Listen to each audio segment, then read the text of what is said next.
जय हिंद आप सभी को। तो चलिए स्टार्ट करते हैं। आज के इस क्लास में करंट अफेयर्स का होमवर्क कंप्लीट करेंगे। जो 27 जनवरी का करंट अफेयर्स का होमवर्क सर के द्वारा दिया गया है उसी को पूरा देखने वाले हैं।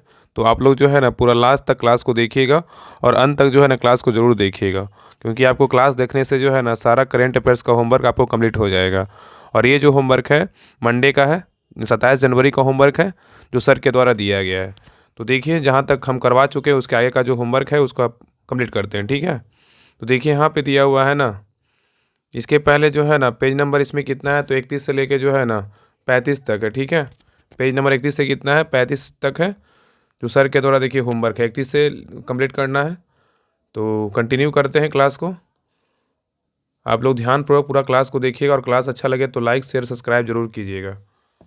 तो देखिए कह रहा है FPA, कह रहा है ना कि NPPT की आवश्यकता और महत्व है, ठीक है। तो कह रहा है NPT की आवश्यकता और महत्व क्या क्या है इसके बारे में जानते हैं। कह रहा है NPT के समर्थकों का तर्क है कि पेरिस समझौता अपने महत्व के बावजूद जीवाश्म ईंधन उत्पादन को सीधे जो है ना संबोधित करने में क्या है, विफल रहता है, ठीक है, याद रखिएगा। नेक्स्ट पॉइंट कर रहा है FNPT पहल के अध्यक्ष तेजोपुरा बर्मन ने COP29 में वैश्विक उत्सर्जन की भयावह स्थिति पर जो है ना प्रकाश डाला है, ठीक है। तो कह रहा है कि FNPT पहल के अध्यक्ष तेजोपुरा बर्मन ने COP29 में वैश्विक उत्सर्जन की भयावह स्थिति पर जो है ना प्रकाश डाला है, ठीक है। चलिए आगे देखिए।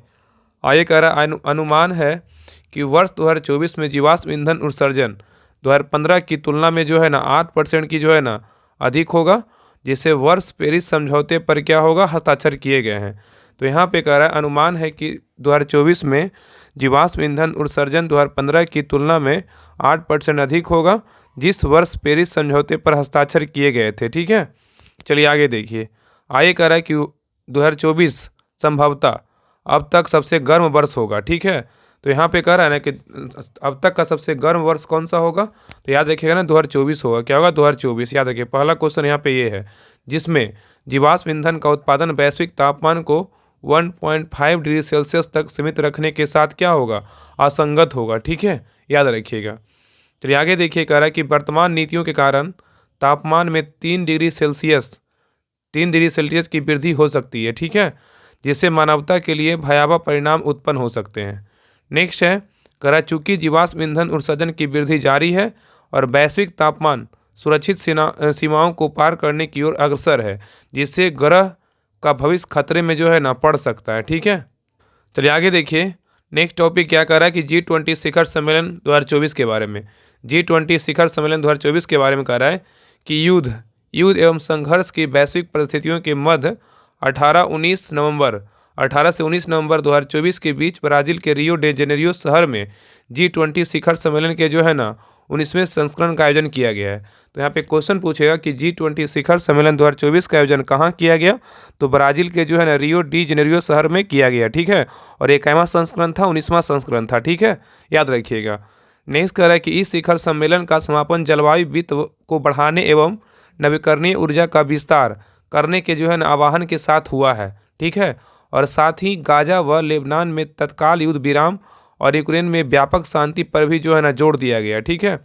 और G20 के शिखर सम्मेलन के बारे में जो है ना मुख्य बिंदु के बारे में दिया हुआ है। इसका जो मुख्य बिंदु है ना उसके बारे में कह रहा है। तो कह रहा है यह ब्राज़ील में आयोजित होने वाला पहला G20 शिखर सम्मेलन था। कौन, G20 जो 19वीं क्रम का था ना, यह ब्राज़ील में आयोजित होने वाला पहला G20 शिखर सम्मेलन था। और आगे कह रहा है इसका जो है ना जिसका थीम एक न्यायसंगत विश्व एवं एक साधारणीय ग्रह का निर्माण करना, बिल्डिंग ए जस्ट वर्ल्ड ए सस्टेनेबल प्लेनेट है, इसका थीम है, ठीक है। 19वें संस्करण के G20 का थीम क्या है, तो बिल्डिंग ए जस्ट वर्ल्ड ए सस्टेनेबल प्लेनेट, ठीक है। चलिए आगे देखिए। आगे करा इसकी अध्यक्षता ब्राज़ील के राष्ट्रपति लुइज इनसियो लूला द सिल्वा द्वारा की गई थी। नेक्स्ट है, इसके भागीदार 19 सदस्य देश अफ्रीकी संघ एवं यूरोपीय संघ थे, ठीक है। नेक्स्ट है प्रमुख जो है ना मुख्य एजेंडा की प्राथमिकताएं क्या क्या थी इसके बारे में कह रहा है। तो पहला जो प्राथमिकता था क्या क्या था, तो सामाजिक समावेशन एवं भूख के विरुद्ध संघर्ष। दूसरा क्या है, तो ऊर्जा परिवर्तन एवं सतत विकास। नेक्स्ट है तीसरा क्या है, तो वैश्विक शासन संस्थाओं में सुधार। और नेक्स्ट चौथा क्या है, तो प्राथमिकता। तो प्रमुख निष्कर्ष जो है ना अंत में G20 नेताओं में रियो घोषणा पत्र का जो है ना पर आम सहमति बनी। तो प्रमुख जो निष्कर्ष निकला ना, तो क्या निकला, तो अंत में G20 नेताओं में रियो घोषणा पत्र पर आम सहमति बनी। नेक्स्ट बिंदु कह रहा है कि रियो घोषणा पत्र के जो प्रमुख बिंदु है ना उसके बारे में जानते हैं। रियो घोषणा पत्र के जो प्रमुख बिंदु है उसके बारे में कह रहा है कि पहला जो बिंदु है ना संघर्ष एवं युद्ध है, दूसरा क्या है अति धनी व्यक्तियों पर क्या है कराधान है। ठीक है, चलिए आगे देखिए। नेक्स्ट है बहुपक्षीय सहयोग है, कृत्रिम बुद्धिमत्ता है, लैंगिक समानता है, जलवायु कार्रवाई और ऊर्जा संक्रमण है, गरीबी एवं भुखमरी है, वैश्विक व्यापार है, संयुक्त राष्ट्र सुरक्षा परिषद है, और नेक्स्ट क्या है तो स्वास्थ्य है। नेक्स्ट है G20 के बारे में कह रहा है। G20 के बारे में क्या है तो इसके बारे में कह रहा है कि जो G20 की जो स्थापना हुआ था ना, कब हुआ था, 1999 में जो है ना G20 की स्थापना हुई, जिसका उद्देश्य जो है ना वैश्विक आर्थिक विकास के लिए सदस्यों के बीच स्थिरता एवं सतत विकास के लिए नीतिगत समन्वय स्थापित करना। ठीक है, और इस वित्तीय संकटों को रोकने वाले नियमों को बढ़ावा देना एवं नई अंतर्राष्ट्रीय जो है ना वित्तीय संरचना का क्या करना, निर्माण करना। ठीक है, और G20 के जो सदस्य देश है ना कितना है तो 19 है। कितना 19, पहला अर्जेंटीना, ऑस्ट्रेलिया, ब्राज़ील, कनाडा, चीन, France, Germany, Bharat, Indonesia, Italy, Japan, Korea गणराज्य, मैक्सिको, रूस, सऊदी अरब, और क्या है दक्षिण अफ्रीका, तुर्की, यूनाइटेड किंगडम व अमेरिका, और यूरोपीय संघ एवं क्या अफ्रीकी संघ है। तो यहाँ पे क्वेश्चन पहला तो ये पूछेगा ना कि भारत जो है ना G20 का सदस्य है या नहीं, तो G20 का सदस्य भारत है। ठीक है, याद रखिएगा। और G20 में कितने देश हैं तो 19 देश हैं। ठीक है, ये सभी 19 देश का जो है ना नाम दिया हुआ है। चलिए आगे देखिए, कह रहा है कि भूख एवं गरीबी के खिलाफ वैश्विक गठबंधन। भूख एवं गरीबी के खिलाफ वैश्विक गठबंधन के बारे में कह रहा है भूख और गरीबी के खिलाफ वैश्विक गठबंधन की आधिकारिक शुरुआत ब्राज़ील के जो है ना रियो डी जेनेरियो में G20 नेताओं के शिखर सम्मेलन के दौरान की गई थी। तो कह रहा है कि भूख एवं गरीबी के खिलाफ वैश्विक जो गठबंधन है उसके बारे में कह रहा है कि भूख और गरीबी के खिलाफ वैश्विक गठबंधन की आधिकारिक शुरुआत ब्राज़ील के रियो डी जेनेरियो में G20 नेताओं के शिखर सम्मेलन के दौरान की गई थी। और इसका मुख्य उद्देश्य जो है न सतत विकास लक्ष्यों मतलब SDG की प्राप्ति को बढ़ावा देते हुए वैश्विक स्तर पर भूख और गरीबी के उन्मूलन की दिशा को प्रयासों की क्या करना, गति देना है। ठीक है, और भूख एवं जो है ना गरीबी के खिलाफ वैश्विक गठबंधन का मुख्य बिंदु क्या है इसके बारे में हम जानते हैं। तो कह रहा है कि वर्तमान में 81 देश, भारत सहित 26 अंतर्राष्ट्रीय संगठन और 9 वित्तीय संस्थान और 31 परोपकारी संस्थाएं एवं गैर सरकारी संगठन इसमें क्या है तो शामिल है।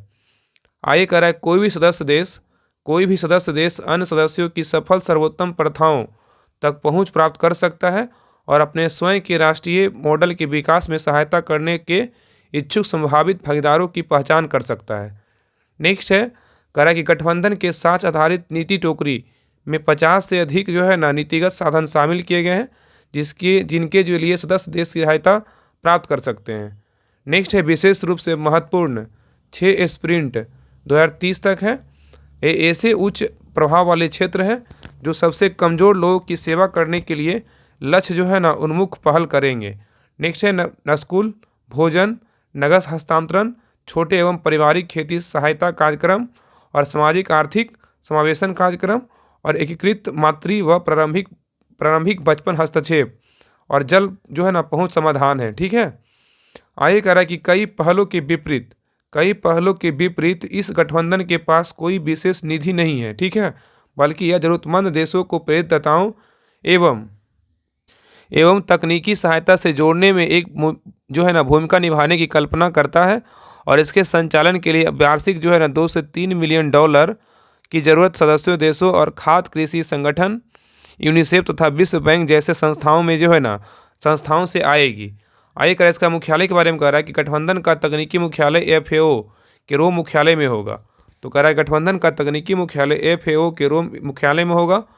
और नेक्स्ट हालांकि कह रहा है कि इसके कार्यात्मक मुख्यालय की स्वायत्तता प्राप्त होगी। ठीक है, आगे कह रहा है इसकी इस पहल की आवश्यकता क्या है इसके बारे में जानते हैं। कह रहा है कि वर्ष 2015 में सभी 193 संयुक्त राष्ट्र सदस्य देशों ने सतत विकास के लिए 2030 एजेंडा को अपनाया।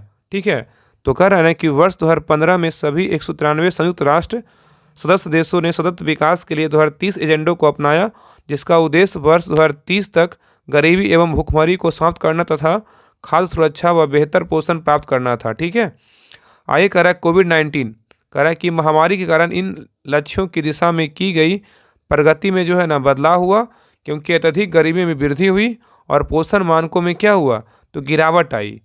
आगे कह रहा है कि वर्तमान अनुमानों से पता चलता है कि वर्ष 2030 तक 622 मिलियन लोग प्रतिदिन जो है ना $2.15 की अत्यधिक गरीबी रेखा से जो है ना क्या रहेंगे, तो नीचे रहेंगे। तो कह रहा है ना कि वर्तमान अनुमानों से पता चलता है कि वर्ष 2030 तक 622 मिलियन लोग प्रतिदिन क्या होंगे, तो $2.15 की अत्यधिक गरीबी रेखा से क्या रहेंगे, तो नीचे रहेंगे। ठीक है। और आगे कह रहा है यदि वर्तमान रुझान जारी रहता है तो वर्ष 2030 तक जो है ना 582 मिलियन क्या रहेंगे, लोग भूखे रहेंगे। तो यही कह रहा है ना कि वर्तमान रुझान अगर जारी रहेगा तो 2030 तक जो है ना 582 मिलियन लोग क्या रहेंगे, तो भूखे रहेंगे। चलिए भूख क्या है इसके बारे में जानते हैं। भूख जो है ना क्या है, तो कह रहा है कि खाद्य एवं कृषि संगठन FAO भूख को भोजन से वंचित होना या अल्प पोषण के रूप में परिभाषित करता है, जिसमें किसी व्यक्ति को स्वस्थ और उत्पादक जीवन जीने के लिए आवश्यक न्यूनतम आहार ऊर्जा प्रदान करने के लिए बहुत कम कैलोरी का आदतन उपभोग किया जाता है, जो उस व्यक्ति के जो है ना लिंग, आयु, कद और शारीरिक गतिविधियों के स्तर पर जो है ना निर्भर करता है। ठीक है। आगे कह रहा है कि भूख और भारत के बारे में कह रहा है कि वैश्विक भूख सूचकांक मतलब GHI, ठीक है, कह रहा है कि वैश्विक भूख सूचकांक GHI 2024 में जो है 127 देशों में भारत का स्थान जो है 105वें स्थान पर है। मतलब भूखमरी में जो है ना वैश्विक भूख सूचकांक में 2024 में जो है 127 देशों में भारत का स्थान कितना है, 105वां स्थान पर है, जो भूख के गंभीर स्तर को दर्शाता है। ठीक है। आगे कह रहा है कि उल्लेखनीय है कि भारत का GHI स्कोर 27.3 चिंता का विषय है और खासकर इसकी तुलना दक्षिण एशियाई पड़ोसियों जैसे बांग्लादेश, नेपाल, श्रीलंका से की जाती है, तो जो मध्य श्रेणी में आते हैं। ठीक है। नेक्स्ट देखिए कह रहा है उत्तर और दक्षिण कोरिया में विवाद। उत्तर और दक्षिण कोरिया में विवाद का कारण क्या है, इसके बारे में जानते हैं। तो कह रहा है अक्टूबर 2024 में उत्तर कोरिया ने हाल ही में संशोधित किए गए अपने संविधान में दक्षिण कोरिया की पहली बार शत्रु राष्ट्र के रूप में परिभाषित किया। तो यहाँ पे कह रहा है कि अक्टूबर 2024 में उत्तर कोरिया ने हाल ही में संशोधित किए गए अपने संविधान में दक्षिण कोरिया को पहली बार क्या किया, शत्रु राष्ट्र के रूप में जो है ना परिभाषित किया, जिससे उत्तर और दक्षिण कोरिया के बीच सालों से चल रहा तनाव और अब जो है ना अभी गहराता जा रहा है। ठीक है। मतलब अभी जो है ना बढ़ता जा रहा है। ठीक है। इसका जो मुख्य बिंदु है ना इसके बारे में जानते हैं। जो उत्तर और दक्षिण कोरिया का जो विवाद है उसके बारे में जो मुख्य बिंदु है ना उसके बारे में जानते हैं क्या है। तो कह रहा है कि विदित हो कि उत्तर कोरिया के नेता किम जोंग ने जो है ना उनने जनवरी 2024 में दक्षिण कोरिया को देश का मुख्य शत्रु घोषित करने और शांतिपूर्ण कोरियाई एकीकरण लक्ष्य को खत्म करने और तो यहाँ पे कह रहा है ना कि विदित हो कि उत्तर कोरिया के नेता किम जोंग उन ने जनवरी 2024 में दक्षिण कोरिया को देश का मुख्य शत्रु घोषित करने और शांतिपूर्ण जो है ना कोरियाई एकीकरण के लक्ष्य को खत्म करने और कह रहा है कि उत्तर कोरिया की संप्रभुता और क्षेत्र को परिभाषित करने के लिए संविधान में बदलाव का क्या किया गया, आह्वान किया था। ठीक है। उत्तर कोरिया ने 16 अक्टूबर 2024 को घोषणा की कि 1.4 मिलियन से अधिक नागरिकों ने सेना में शामिल होने के लिए आवेदन किया है और यह घोषणा दक्षिण कोरिया द्वारा पिछले हफ्ते सीमा पार प्योंगयांग विरोधी प्रचार पत्रों के साथ ड्रोन भेजने के जवाब में अपनी दक्षिण सीमा पर सड़कों और रेलवे लाइनों के एक हिस्से को जो है ना उड़ाने के लिए एक दिन बाद जो है ना की गई है। ठीक है। तो आगे कह रहा है कि उल्लेखनीय है कि हाल ही में उत्तर कोरिया ने उन सड़कों और रेल संपर्क सुविधाओं को ध्वस्त कर दिया है जो अब उपयोग में क्या है, तो नहीं है, और जो कभी उत्तर कोरिया को जो है ना दक्षिण कोरिया को क्या करती थी, जोड़ती थी। ठीक है। चलिए आगे देखिए। आगे कह रहा है कि देखा जाए तो दोनों कोरियाई देश 70 से ज़्यादा सालों से जो है ना युद्धरत और बीच बीच में तनाव बढ़ना आम बात है। फिर भी हाल ही में हुए ये मतभेद काफ़ी क्या है, अहम है। ठीक है। आगे कह रहा है विदित हो कि कोरियाई प्रायद्वीप 1910 से ही जापान के नियंत्रण में था।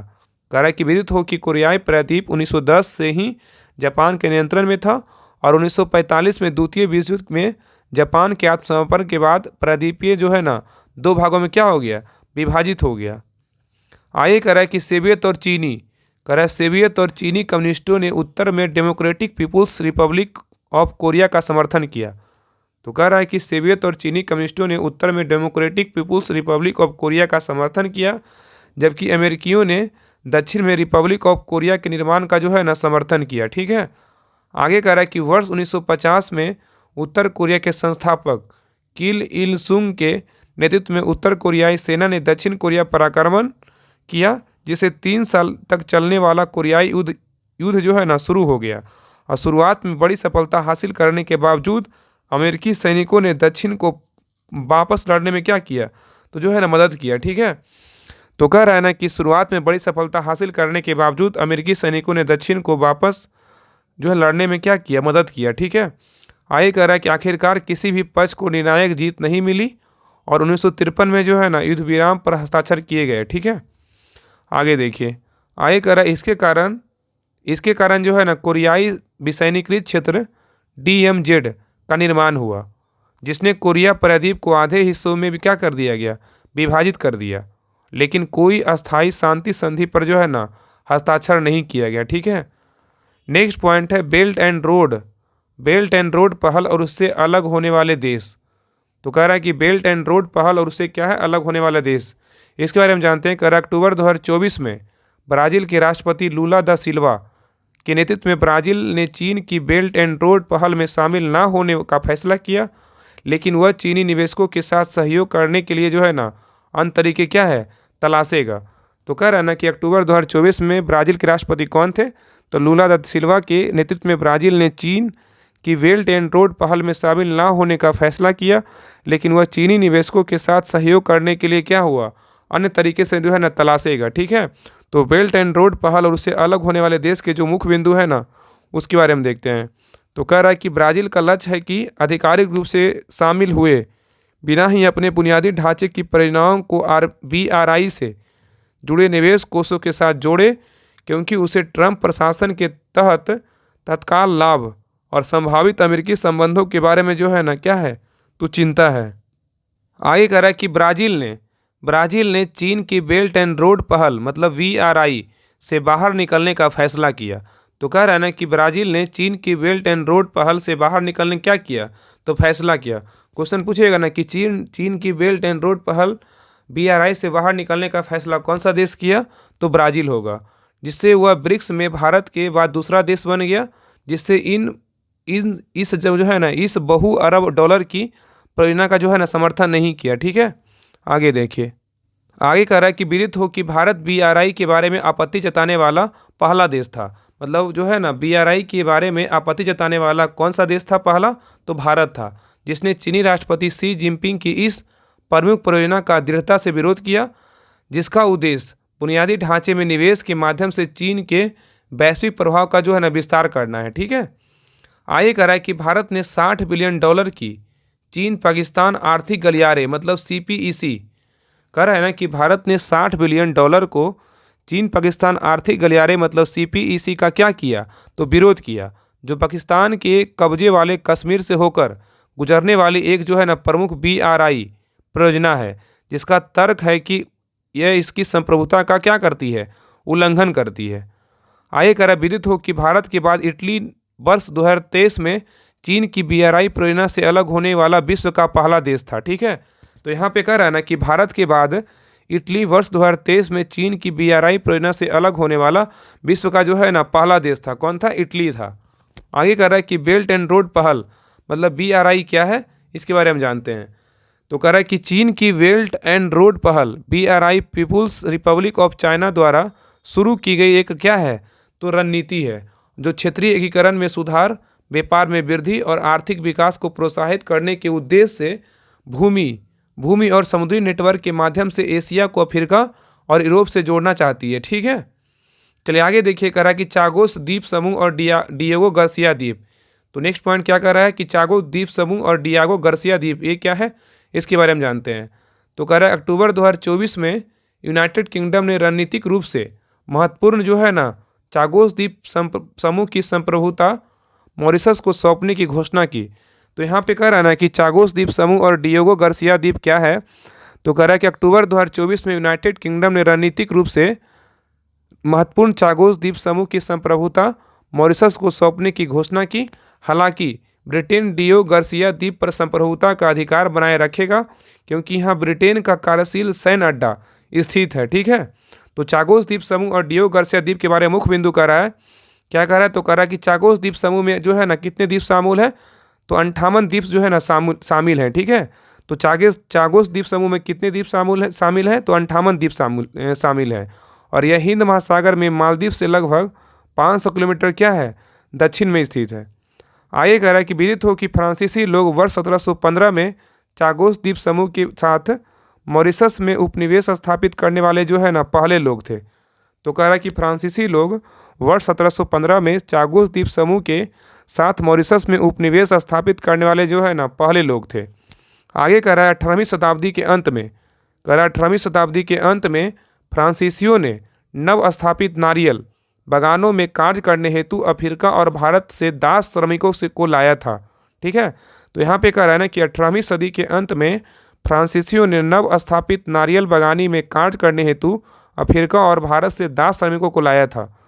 आगे कह रहा है कि बाद में फ्रांस के नेपोलियन बोनापार्ट के पतन के बाद वर्ष 1814 में ब्रिटेन ने इस क्षेत्र पर जो है ना नियंत्रण कर लिया था। ठीक है, तो कह रहा है कि बाद में फ्रांस के नेपोलियन बोनापार्ट के पतन के बाद वर्ष 1814 में ब्रिटेन ने इस क्षेत्र पर क्या कर लिया, नियंत्रण कर लिया था। नेक्स्ट कह रहा है कि वर्ष 1965 में ब्रिटेन ने ब्रिटिश हिंद महासागर क्षेत्र मतलब BIOT का गठन किया। तो कह रहा है कि वर्ष 1965 में ब्रिटेन ने ब्रिटिश हिंद महासागर क्षेत्र BIOT का गठन किया, जिससे जो है ना चागोस द्वीप समूह एक केंद्रीय हिस्सा था। ठीक है, आगे कह रहा है कि चागोस पर मॉरिशस का दावा।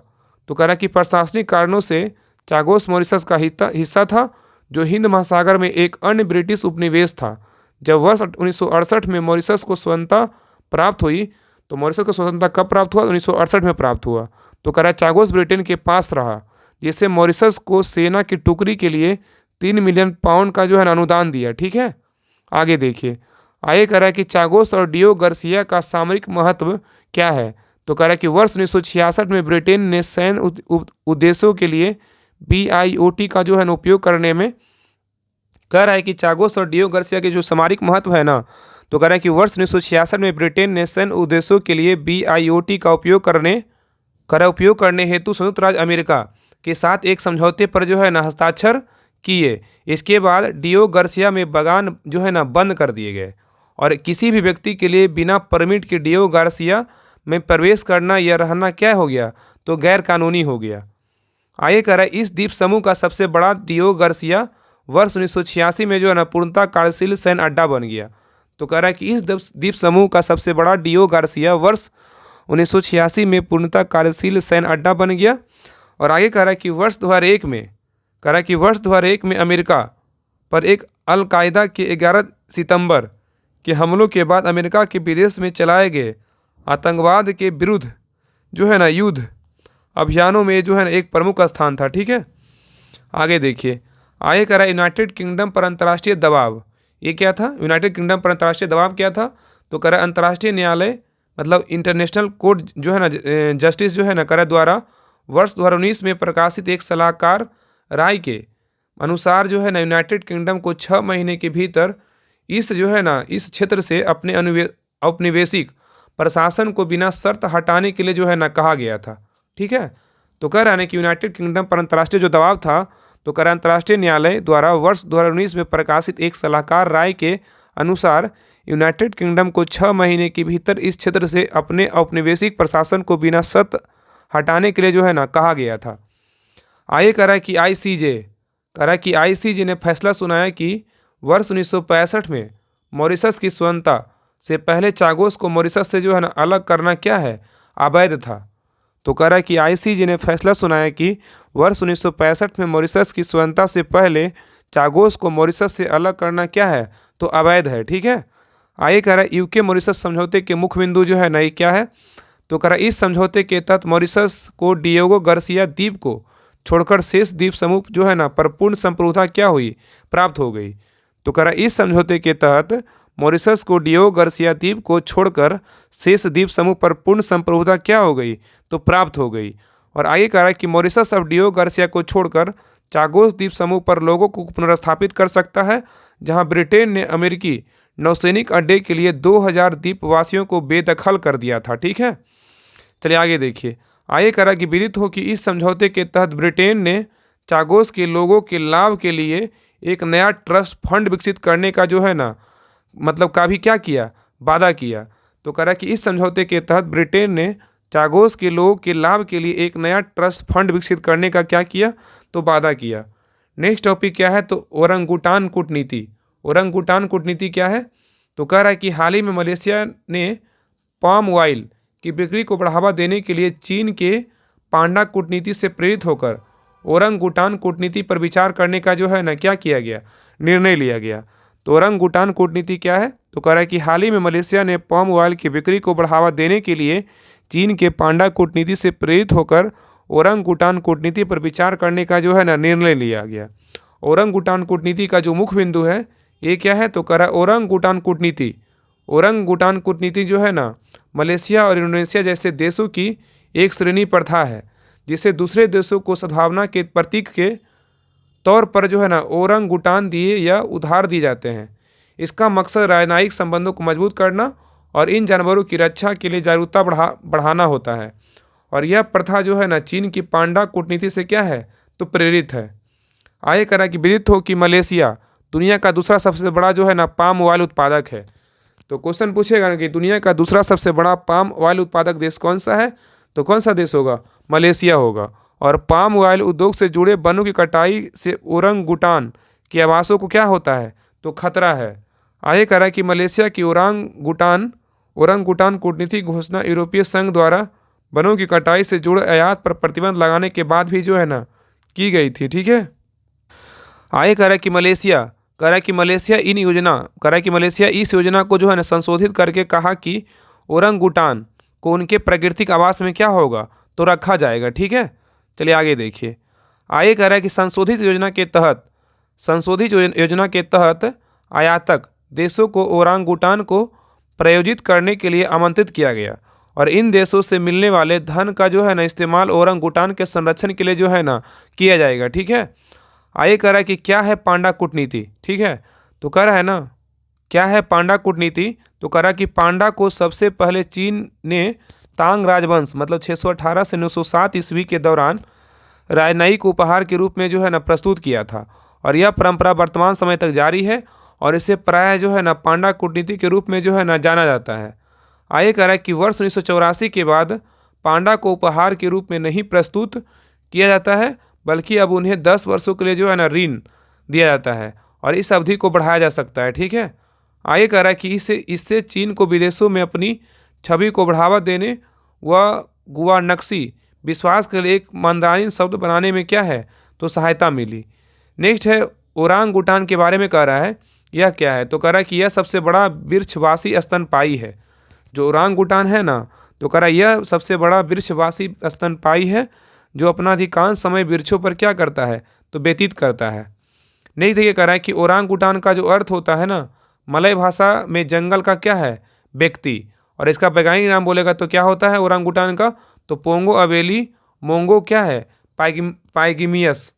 नेक्स्ट है इसका विशेषताएं क्या है, तो कह रहा है कि शरीर पर विशिष्ट लाल फर, लंबी शक्तिशाली भुजाएं और पकड़ने वाले हाथ व पैर उनके पेड़ों की शाखाओं के माध्यम से जो है ना आगे बढ़ने में क्या करते हैं, तो सहायता करते हैं। नेक्स्ट कह रहा है कि IUCN की स्थिति क्या है, तो अति संकटग्रस्त है। ठीक है, नेक्स्ट टॉपिक है पेरिस समझौता। ये कहाँ हुआ था, अर्जेंटीना में। इसके बारे में कह रहा है कि हाल ही के दिनों में अर्जेंटीना के राष्ट्रपति कौन है, जेवियर माइली, कथित तौर पर पेरिस समझौते से हटने का विचार कर रहे हैं क्योंकि उनकी सरकार जो है ना COP29 जलवायु शिखर सम्मेलन से वार्ताकारों को वापस बुला लिया और यह समीक्षा जो है ना नवनिर्वाचित राष्ट्रपति डोनाल्ड ट्रंप की दूसरी बार समझौते से बाहर निकलने की योजना के साथ जो है ना मेल खाती है, जिससे ग्रीन हाउस गैस उत्सर्जन को कम करने के लिए वैश्विक प्रयासों के भविष्य पर जो है ना चिंताएं क्या हो गई, तो बढ़ गई। नेक्स्ट है कह रहा है कि पेरिस समझौता जो है ना क्या है, पेरिस समझौता क्या है, तो कह रहा है दिसंबर 2015 में COP21 शिखर सम्मेलन के दौरान अपनाया गया पेरिस समझौता जलवायु परिवर्तन प्रशंसित राष्ट्र फ्रेमवर्क कन्वेंशन जो है ना UNFCCC के तहत जो है ना एक ऐतिहासिक अंतर्राष्ट्रीय क्या है, तो संधि है। ठीक है, और इसका उद्देश्य क्या है, तो जलवायु परिवर्तन से निपटने और इसके प्रभावों के अनुकूल ढलने के लिए राष्ट्रों को क्या करना, एकजुट करना। और आगे कह रहा है कि इस समझौते के तहत सदस्य देशों को अपने राष्ट्रीय स्तर पर निर्धारित योगदान एनडीसी को हर साल 5 साल में प्रस्तुत करना और अद्यतन करना होता है, जिससे प्रत्येक अद्यतन में अधिक महत्वाकांक्षा प्रतिबिंबित होती है, जैसा कि UNFCCC द्वारा क्या होता है, रेखांकित किया गया है। ठीक है। आगे कह रहा है कि इसका मुख्य उद्देश्य वैश्विक तापमान वृद्धि को सीमित करना और इस शताब्दी में वैश्विक तापमान वृद्धि को जो है ना पूर्व औद्योगिक स्तर से जो है ना 2 डिग्री सेल्सियस से नीचे रखना तथा इसी वृद्धि को जो है ना 1.5 डिग्री सेल्सियस तक क्या रखना, सीमित रखने का जो है ना प्रयास करना। और आगे कह रहा है कि इसका उद्देश्य जो है ना जलवायु प्रभावों से निपटने के लिए देशों की क्षमताओं को मजबूत करना और जलवायु लचीले विकास को क्या करना, तो बढ़ावा देना। ठीक है, याद रखिएगा। नेक्स्ट टॉपिक है संयुक्त राष्ट्र राहत एवं कार्य एजेंसी पर प्रतिबंध। कह रहा है संयुक्त राष्ट्र राहत एवं कार्य एजेंसी पर प्रतिबंध के बारे में कह रहा है। कह रहा अक्टूबर 2024 में इजराइल संसद ने 2 कानून पारित किए जो गाजा में लोगों को सहायता प्रदान करने वाली संयुक्त राष्ट्र राहत एवं कार्य एजेंसी मतलब United nation relief and works agency UNRWA ने कार्य जो है ना गाजा में सहायता पहुंचाने को जो है प्रतिबंधित करता है। तो यहाँ पे कह रहा है ना कि संयुक्त राष्ट्र राहत एवं कार्य एजेंसी पर प्रतिबंध के बारे में कह रहा है कि अक्टूबर 2024 में इजरायली संसद ने 2 कानून पारित किए जो गाजा में लोगों को सहायता प्रदान करने वाली संयुक्त राष्ट्र राहत एवं कार्य agency United nation relief and works agency UNRWA के कार्य गाजा में सहायता पहुंचाने को प्रतिबंधित करता है। और इसका जो मुख्य बिंदु है ना, इसके बारे में जानते हैं। तो कह रहा कि विदित हो कि इजराइल द्वारा पारित इन कानून के तहत इजरायली क्षेत्र में जो है ना UNRWA की गतिविधियों को प्रतिबंधित करने के साथ ही उसके साथ संबंध समाप्त कर दिए जाएंगे तथा उसे एक आतंकवादी जो है ना संगठन माना जाएगा। ठीक है। और आगे कह रहा इजराइल के विदेश मंत्रालय द्वारा UN को अधिसूचित किए जाने के 60 से 90 दिनों के बाद एक कानून जो है ना लागू हो जाएंगे। ठीक है। और इस कानून से गाजा में सहायता वितरित करने की पहल से ही जो है ना नाजुक प्रक्रिया के ध्वस्त होने का क्या है, तो खतरा है। ठीक है। आगे कह रहा है कि विदित हो कि इजराइल ने आरोप लगाया है कि UNRWA के कुछ कर्मचारियों ने पिछले साल हमास की ओर से युद्ध में जो है ना भाग लिया था। ठीक है। तो कह रहा है ना इजराइल ने आरोप लगाया है कि UNRWA के कुछ कर्मचारियों ने पिछले साल हमास की ओर से युद्ध में भाग लिया था, इसके अनुसार UNRWA के कर्मचारियों के उग्रवादियों से संबंध है और एजेंसियों की सुविधाओं के पास हमास की सैन्य संपत्तियां जो है ना पाई गई है। ठीक है। आगे कर अंतर्राष्ट्रीय सहायता समूहों और US सहित इजराइल के पश्चिमी सहयोगी ने भी इजराइल के इस कदम का क्या किया, विरोध किया।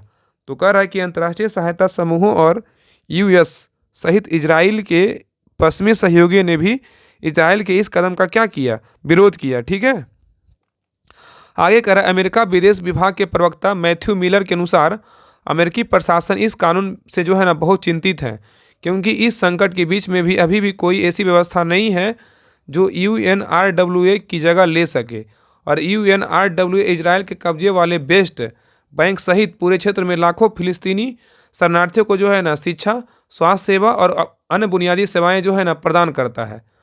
आगे कह रहा है UNRWA के बारे में कह रहा है वर्ष 1948 के अरब इजराइल युद्ध के बाद UNRWA की स्थापना जो है 8 दिसंबर 1949 के संयुक्त राष्ट्र महासभा संकल्प 302I मतलब जो है ना 4 द्वारा फिलिस्तीन शरणार्थियों के लिए जो है ना प्रत्यक्ष राहत एवं सहायता कार्यक्रम चलाने के लिए जो है ना की गई थी। ठीक है।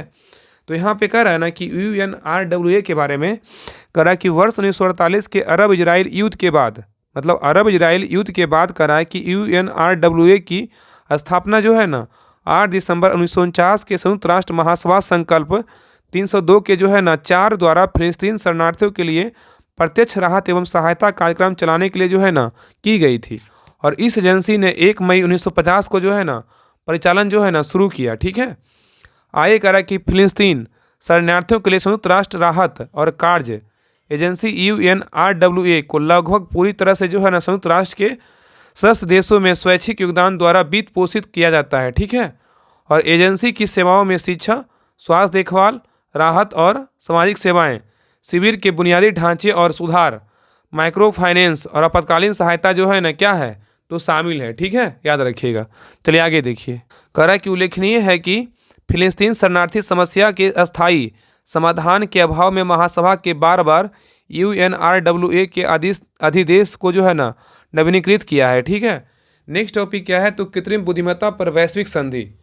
क्या कह रहा है कि कृत्रिम बुद्धिमत्ता पर क्या है, वैश्विक संधि के बारे में जानते हैं। तो कह रहा है सितंबर 2024 में संयुक्त राज्य अमेरिका, यूरोपीय संघ और यूनाइटेड किंगडम ने लिथुआनिया के विनियस में आयोजित यूरोप परिषद सम्मेलन के दौरान कृत्रिम बुद्धिमत्ता मतलब AI पर पहली कानूनी रूप से जो है ना बाध्यकारी अंतर्राष्ट्रीय संधि पर क्या हुआ, हस्ताक्षर किया गया। ठीक है, तो फिर से देखिए। कह रहा है सितंबर 2024 में संयुक्त राज्य अमेरिका, यूरोपीय संघ और यूनाइटेड किंगडम ने लिथुआनिया के विनियस में आयोजित यूरोप परिषद सम्मेलन के दौरान कृत्रिम बुद्धिमत्ता मतलब AI पर पहली कानूनी रूप से जो है ना बाध्यकारी अंतर्राष्ट्रीय संधि पर क्या किया, हस्ताक्षर किया। और इसका जो मुख्य बिंदु है ना, इसके बारे में जानते हैं। करा विदित हो कि यह पहली कानूनी रूप से बाध्यकारी वैश्विक संधि जो जिम्मेदार नवाचार को बढ़ावा देते हुए AI प्रौद्योगिकी द्वारा उत्पन्न संभावित जोखिमों को संबोधित करने में पर क्या है, तो केंद्रित है। और आगे कह रहा है इसका उद्देश्य मानव अधिकारों और लोकतंत्र की सुरक्षा के साथ AI नवाचार को क्या करना, संतुलित करना है। और आगे कह रहा है इसका आधिकारिक नाम कृत्रिम बुद्धिमत्ता, मानवाधिकार, लोकतंत्र और कानून के शासन पर यूरोप परिषद फ्रेमवर्क कन्वेंशन मतलब council of Europe framework convention और जो है ना artificial intelligence, human rights, democracy and जो है ना रूल ऑफ लॉ। ठीक है, याद रखिएगा। तो यहाँ पे कह रहा है ना कि इसका जो आधिकारिक नाम है ना कृत्रिम बुद्धिमत्ता, मानवाधिकार, लोकतंत्र और कानून के शासन पर यूरोप परिषद फ्रेमवर्क कन्वेंशन है। ठीक है, आगे कह रहा है यह 50 से भी अधिक देशों द्वारा समर्थित है और यह संधि वैश्विक सहयोग को बढ़ावा देते हुए हानिकारक AI परिणामों के लिए जो है जवाबदेही एवं क्या करती है, सुनिश्चित करती है। और इसमें जो है ना अमेरिका, ब्रिटेन और यूरोपीय संघ जैसे प्रमुख AI डेवलपर्स, साथ साथ जापान, कनाडा, इजराइल, ऑस्ट्रेलिया और कई अन्य प्रतिभागी भी क्या है, तो शामिल है। आगे कह रहा है इस संधि में AI सिस्टम, कह रहा है ना कि इस संधि में AI सिस्टम जो कह रहा है ना कि इस संधि में जो AI सिस्टम के डिजाइन, विकास, इस्तेमाल और डिकमीशनिंग के लिए जो है ना जोखिम आधारित दृष्टिकोण अपनाया गया है। ठीक है, याद रखिएगा। चलिए आगे देखिए। कह रहा है यद्यपि यह संधि कानूनी रूप से जो है ना बाध्यकारी है, लेकिन इसके उल्लंघन पर किसी भी प्रकार का दंडात्मक प्रतिबंध या जुर्माने का जो है ना कोई प्रावधान क्या है, तो नहीं है। आगे कह रहा है कि संधि का अनुपालन मुख्य रूप से निगरानी के माध्यम से सुनिश्चित किया जाता है। नेक्स्ट टॉपिक क्या है, ग्लोबल डिजिटल कॉम्पैक्ट। टॉपिक क्या है, ग्लोबल डिजिटल क्या है, कॉम्पैक्ट। इसके बारे में जानते हैं। तो कह रहा है कि सितंबर 2024 में संयुक्त राष्ट्र द्वारा आयोजित भविष्य के शिखर सम्मेलन मतलब समिट ऑफ द फ्यूचर के दौरान सदस्य देशों ने ग्लोबल डिजिटल कॉम्पैक्ट मतलब GDC को अपनाया। तो यहाँ पे कह रहा है कि सितंबर 2024 में संयुक्त राष्ट्र द्वारा आयोजित भविष्य के शिखर सम्मेलन मतलब समिट ऑफ द फ्यूचर के दौरान सदस्य देशों ने ग्लोबल डिजिटल कॉम्पैक्ट मतलब GDC को अपनाया। और यह अंतर्राष्ट्रीय स्तर पर अपनी तरह का जो है ना पहला साधन है जो डिजिटल प्रौद्योगिकी की क्षमता पर क्या करना, ध्यान केंद्रित करता है। आगे कह रहा है कि ग्लोबल डिजिटल कॉम्पैक्ट के बारे में क्या कह रहा है, तो कह रहा है GDC संयुक्त राष्ट्र द्वारा शुरू की गई ये क्या है, एक पहल है जिसका उद्देश्य डिजिटल सहयोग एवं शासन के लिए एक साझा दृष्टिकोण को क्या करना, बढ़ावा देना। ठीक है, तो ग्लोबल डिजिटल कॉम्पैक्ट के बारे में कह रहा है कि GDC संयुक्त राष्ट्र द्वारा शुरू की गई एक पहल है जिसका उद्देश्य डिजिटल सहयोग एवं शासन के लिए एक साझा दृष्टिकोण को बढ़ावा देना। और नेक्स्ट कह रहा है कि GDC कानूनी रूप से बाध्यकारी नहीं है बल्कि यह सुनिश्चित, भरोसेमंद एवं टिकाऊ डिजिटल पारिस्थितिकी तंत्र को बढ़ाना। ठीक है, आगे देखिए। बढ़ावा देना जो है ना, बढ़ावा देने के लिए कूटनीति साधन है और यह सरकारों, निजी क्षेत्र, नागरिकों, समाज और अंतर्राष्ट्रीय संगठनों के बीच सहयोग प्रोत्साहित करता है। और आगे कह रहा है GDC इस विचार पर आधारित है कि डिजिटल तकनीकें सतत विकास लक्ष्यों को सक्षम कर संभावित लाभ प्रदान करने के साथ गंभीर चुनौतियों को क्या करता है, उत्पन्न करती है। ठीक है, तो कह रहा है ना कि GDC इस विचार पर आधारित है कि डिजिटल तकनीकी सतत विकास लक्ष्यों मतलब SDG को सक्षम कर संभावित लाभ प्रदान करने के साथ ही गंभीर चुनौतियों की भी क्या करती है, उत्पन्न कर रही है। नेक्स्ट कह रहा है कि GDC अंतर्राष्ट्रीय कानून, मानवाधिकारों को सार्वभौमिक घोषणा और संयुक्त राष्ट्र द्वारा 30 एजेंडों के मापदंडों के आधार पर डाटा और डिजिटल प्रौद्योगिकियों के शासन, वैश्विक सहयोग का प्रस्ताव करता है। आगे कह रहा है GDC के लक्ष्यों को पूरा करने के लिए संयुक्त राष्ट्र के सदस्य देशों ने 2 पैनल स्थापित करने की जो है ना प्रतिबद्धता जताई है। पहला क्या है कृत्रिम बुद्धिमत्ता मतलब एआई पर स्वतंत्र अंतर्राष्ट्रीय वैज्ञानिक पैनल, और दूसरा क्या है एआई शासन पर वैश्विक संवाद के लिए जो है ना पैनल। ठीक है, तो ये जो है ना दो क्या है प्रतिबद्धता जो है ना जताई गई है। ठीक है, दो है पैनल। आगे कह रहा है जीडीसी संभावित जो है ना लाभ है, मतलब जीडीसी के संभावित जो लाभ है ये क्या क्या है, तो पहला है डिजिटल समावेशन को बढ़ावा, दूसरा है वैश्विक सहयोग को बढ़ाना, और तीसरा क्या है नैतिक मानकों की स्थापना करना, और नेक्स्ट है साइबर सुरक्षा चुनौतियों का समाधान करना, और नेक्स्ट है नवाचार को प्रोत्साहित करना, और नेक्स्ट है सतत विकास को बढ़ावा देना, और नेक्स्ट है जवाबदेही पर क्या करना बल देना। ठीक है, नेक्स्ट कह रहा है कि जीडीसी में विद्यमान जो कमियां हैं ना उसके बारे में कह रहा है। पहला क्या है तो बाध्यकारी प्रतिबद्धताओं का अभाव, दूसरा है डिजिटल विभाजन, नेक्स्ट है गोपनीयता और डाटा सुरक्षा, और नेक्स्ट है विनियामक चुनौतियां, और नेक्स्ट है हाशिए पर पड़े समूहों का बहिष्कार, और नेक्स्ट है कार्यान्वयन संसाधन का अभाव, और नेक्स्ट क्या है तकनीकी तटस्थता है। ठीक है, चलिए आगे देखिए। नेक्स्ट टॉपिक है उत्तर कोरिया रूस पारस्परिक रक्षा संधि। टॉपिक क्या है तो उत्तर कोरिया रूस पारस्परिक रक्षा संधि। इसके बारे में जानते हैं। कह रहा है कि 12 नवंबर 2024 को उत्तर कोरिया ने रूस के साथ कह रहा है उत्तर कोरिया ने रूस के साथ एक ऐतिहासिक पारस्परिक रक्षा संधि की पुष्टि की। तो कह रहा है उत्तर कोरिया रूस पारस्परिक रक्षा संधि के बारे में कह रहा है कि 12 नवंबर 2024 को उत्तर कोरिया ने रूस के साथ एक ऐतिहासिक पारस्परिक रक्षा संधि की पुष्टि की, और Democratic People's Republican of Korea उत्तर कोरिया का आधिकारिक नाम के नेता किम जोंग ने उनने 12 नवंबर 2024 को रूस के साथ जो है ना व्यापक रणनीतिक साझेदारी की संधि की पुष्टि करने के लिए एक आदेश पर हस्ताक्षर किया, जबकि रूस की संसद ने 6 नवंबर 2024 को इस संधि की क्या की तो पुष्टि की।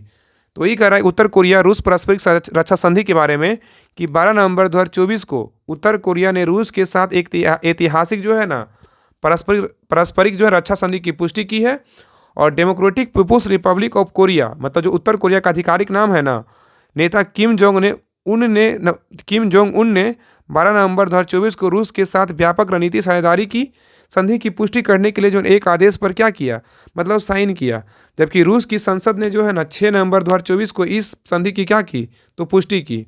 और इसका जो मुख्य बिंदु है उत्तर कोरिया रूस पारस्परिक रक्षा संधि का मुख्य बिंदु क्या है तो कह रहा है यह संधि पहली बार जो है 19 जून 2024 को रूसी राष्ट्रपति व्लादिमीर पुतिन की भव्य राजकीय यात्रा के दौरान जो है ना प्योंग में किया गया था। ठीक है, तो यहीं तक होमवर्क है पेज नंबर 35 तक।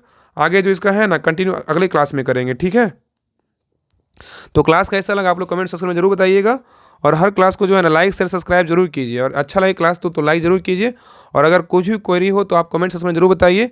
और आपका जो है ना करंट अफेयर्स का जैसे जैसे सर होमवर्क देंगे वैसे से जो है ना आपका क्लास कंटिन्यू आपका आते रहेगा। ठीक है, और जिनको भी जो है ना बिहार दरोगा जो होमवर्क सीरीज चल रहा है मेरे द्वारा जिनको भी ज्वाइन करना है सभी लोग ज्वाइन कर लीजिए। यहाँ पे आपको जो है ना अगर बहुत लोग बोलते रहते हैं कि हाँ करंट का पीडीएफ जो है ना हमको पहले चाहिए, तो इस ग्रुप को अगर ज्वाइन कर लीजिएगा ना तो आपको करंट अफेयर्स का में जो है ना आपका पीडीएफ पहले ही प्रोवाइड करवा दिया जाता है, और ज्ञान बिंदु क्वेश्चन बैंक हो गया, और बाकी आप जो है ना जो भी सर टॉपिक देते हैं आप घटनाचक्र से भी है क्या इस ग्रुप में जुड़ करके जो है ना कंप्लीट कर सकते हैं। तो जिनको भी लगता है कि हमें ज्वाइन करना है तो सारा डिटेल जो है टेलीग्राम चैनल पे दिया हुआ है, तो आप वहाँ पे जो है ना उसको पढ़ लीजिए, और वहाँ पे आईडी दिया होगा, और पेमेंट करके जो है ना वहाँ पे क्यूआर कोड भी है पेमेंट करने का, वहाँ पर पेमेंट करके जो है ना स्क्रीनशॉट भेज दीजिएगा, आपको जो है ना ग्रुप का लिंक जो है ना प्रोवाइड करवा दिया जाएगा। और इसका फी कितना है 149 है। इतना पेमेंट करके जो है ना आराम से आप जितने भी बुक दिख रहा है ना आपको सारे बुक जो है ना पूरी तरीके से जो है ना अच्छे तरीके से कंप्लीट करवाया जाएगा, और सर का जो होमवर्क है ना उसका भी टॉपिक आपको सारा दिया जाएगा। आप आराम से जो है ना ग्रुप में जुड़ करके अच्छी तैयारी कर सकते हैं, और बाकी कोई क्वेरी रहेगा तो आप मैसेज भी कर सकते हैं, और बाकी जो है ना इस ग्रुप में जुड़िए अच्छे से अपना तैयारी कीजिए, और आप क्लास के बारे में जो भी कुछ लगे अपना डाउट सेक्शन में मतलब कमेंट सेक्शन में बता दीजिए, तो आगे भी जो है ना बेहतर करने की कोशिश करेंगे। तो जितना हो पाएगा आपका क्लास जो है ना जरूर आएगा। ठीक है, तो मिलते हैं नेक्स्ट क्लास में, तब तक के लिए जय हिंद जय भारत। ठीक है।